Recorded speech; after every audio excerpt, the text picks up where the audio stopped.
नमस्कार, आदाब। आप देख रहे हैं मेरे साथ new life India TV news और मैं हूं शकील अहमद। राज्य में चुनाव का बिगुल बज चुका है और इस वक्त हम मीरा भाईंदर शहर के 145 चुनाव क्षेत्र में मौजूद है।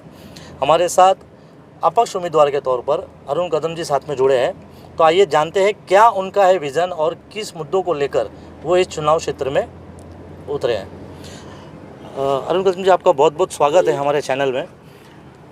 क्या विज़न आपने स्टार्ट किया है, कैसे आप चुनाव मैदान में उतरे हैं और क्या क्या आपकी रणनीति है, उसके बारे में बताइए। मीरा भाईंदर विधानसभा जब से अलग क्षेत्र हुआ है, अभी ये चौथी इलेक्शन है, चौथी बार इलेक्शन होने जा रहा है। 3 बार 3 विधायक चुन चुके हैं और तीनों बार हर बार नया विधायक यहाँ चुना गया है और तीनों विधायकों से जो काम किए गए लोग नाराज़ हुए, इसीलिए बदला गया विधायकों को। आज की तारीख में भी जो विधायक और जो कंटेस्टेंट खड़े हैं, प्रत्याशी है, उनसे भी जनता की नाराज़गी है और लोगों को एक नया चेहरा चाहिए, बदलाव चाहिए। उस उपलक्ष्य में लोगों की मांग पर मैं ये इलेक्शन में खड़ा होने जा रहा हूँ और मुझे यकीन है कि लोग मेरा समर्थन करेंगे। अरुण जी, अगर बात करूं मैं मीरा भाईंदर 145 विधानसभा क्षेत्र की, तो यहाँ के जो आजी और माजी जो विधायक हैं वो शहर के विकास की बात तो करते हैं कि हमने करोड़ों रुपया शहर की सड़कों के लिए लाया, हमने करोड़ों रुपया यहाँ के विकास के लिए लाया, लेकिन उसमें कहीं ना कहीं एक दूसरे पे वो लोग भ्रष्टाचार का भी आरोप लगाते हैं। तो आप क्या कहेंगे इसमें?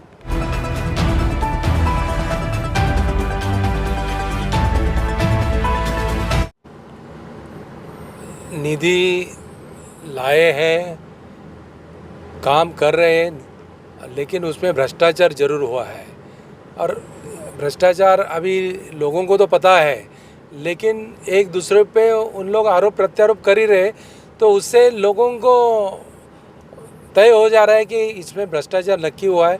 क्योंकि काम की जो क्वालिटी है उससे भी पता चलता है, सड़कें बन रही है, सड़कें उखड़ रही है, तो भ्रष्टाचार की वजह से ये सब काम में क्वालिटी नहीं है।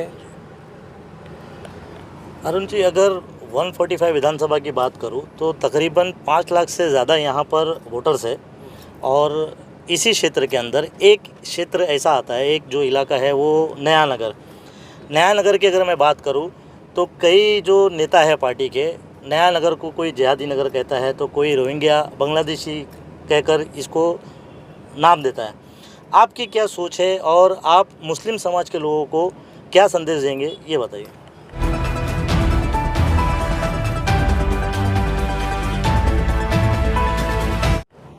अगर ऐसा कोई कहता होगा तो ये उनकी सोच गलत है और इसे कहना नहीं चाहिए, क्योंकि ये सब अपन भारत के, हिंदुस्तान के नागरिक हैं और सब का यहाँ रहने का हक है और सब अपने हक से ये रह रहे। उसमें से एक नया नगर इलाका है, तो ऐसा बोलना गलत है। ऐसा कुछ हुआ तो नहीं है कि उनको ऐसा जिहादी, नया बांग्लादेशी, पाकिस्तानी बोलने जैसा ऐसा तो कुछ आज 50 साल से हम भी रह रहे, लोग भी रह रहे, लेकिन अगर ये कोई बोलते हैं वो गलत बात है। और दो समाज में, जो धर्म में ये दरार बनाने की उनकी कोशिश है और धर्म के नाम के वोट बटोरने की कोशिश है। अरुण जी, जब तकरीबन जहाँ तक कि मुझे जितना जानकारी है कि 35-40 सालों से आप राजनीति में यहाँ के सक्रिय हैं। आपने मनसे के आप जिला अध्यक्ष रह चुके हैं, राष्ट्रवादी कांग्रेस में आप प्रदेश में महासचिव रह चुके हैं, जिला अध्यक्ष रह चुके हैं। जब टोल नाके का विरोध हुआ था तो सबसे पहले अगर किसी ने धरना आंदोलन किया होगा तो वो आप और आपके पार्टी के लोग थे।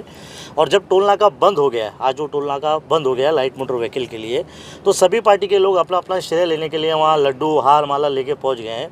आपको कहीं नहीं देखा गया है। आप इस बारे में क्या कहेंगे?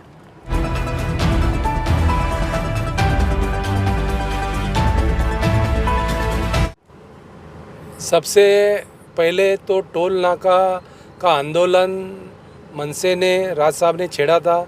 जब हम पार्टी में जिलाध्यक्ष के तौर पे हम काम कर रहे थे, उस टाइम जो आंदोलन में हम सक्रिय थे, आंदोलन हुए, उसमें मुझ पे और हमारे कार्यकर्ताओं को केसेस हुए और उसका पुरावा उसके जो है वो आज भी हमारे पास है।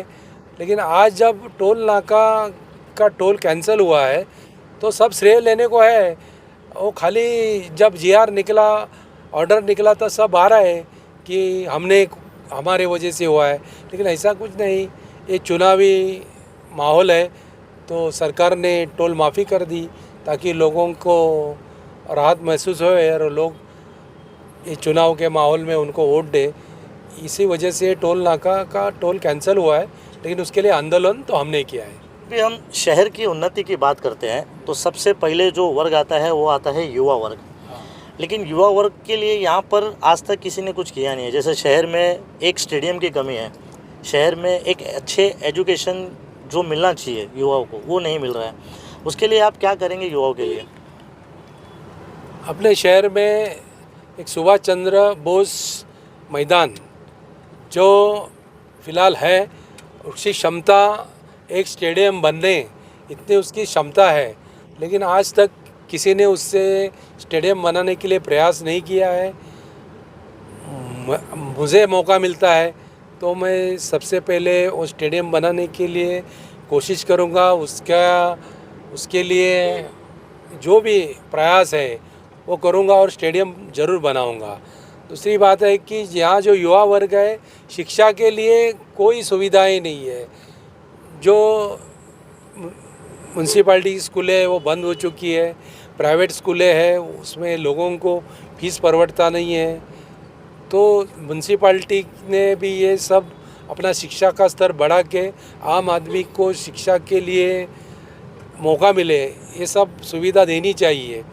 और दूसरे हायर एजुकेशन के लिए कॉलेज नहीं है, सरकारी कॉलेज नहीं है जिसे लोगों को यहाँ ही अपने शहर में सुविधाएं एजुकेशन मिले। सभी को एक तो मुंबई जाना पड़ता है और यहाँ के जो कॉलेजेस है वो भी उनको फ़ीस ज़्यादा है और जो यहाँ के लोगों को एडमिशन मिलना चाहिए उनको नहीं मिलते हुए सब बाहर के स्टूडेंट आते हैं, उनको मिलता है। तो मीरा भाईंदर के लिए कोई एजुकेशन के बारे में भी कोई सोचा नहीं है।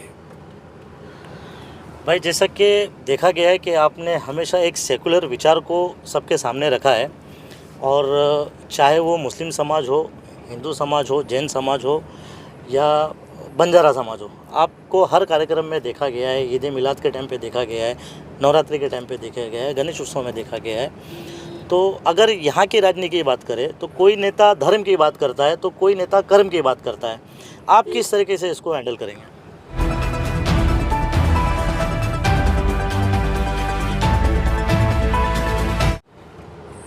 देखो, हमने राजनीति की शुरुआत ही सेक्युलर विचारधारा से की है।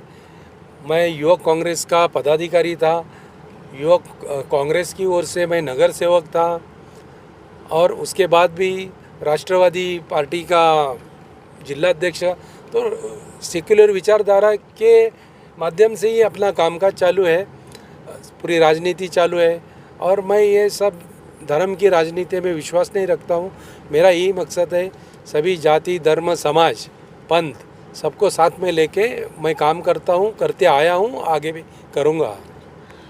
मैं जाते जाते एक पल पल की खबर में मेरा एक आखिरी सवाल है आपसे कि आने वाले चुनाव को देखते हुए आप 145 विधानसभा क्षेत्र की जनता से क्या अपील करना चाहेंगे, क्या कहना चाहेंगे?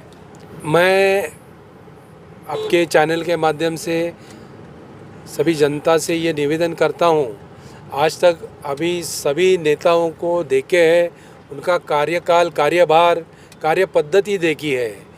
मुझे भी मीरा भाईंदर में 40 साल से सक्रिय राजकारण, समाजकारण में हूँ। आप सब मुझे भी जानते हैं, मेरी कार्य पद्धति भी जानते हैं। मैं एक अपील करता हूँ कि एक बार जनता ने मुझे मौका दीजिए और मुझे आपकी सेवा करने का अवसर दीजिए। ये थे हमारे साथ मीरा भाईंदर 145 विधानसभा के अपक्ष उम्मीदवार अरुण बाबाजी कदम। देखते रहिए मेरे साथ new life India TV news.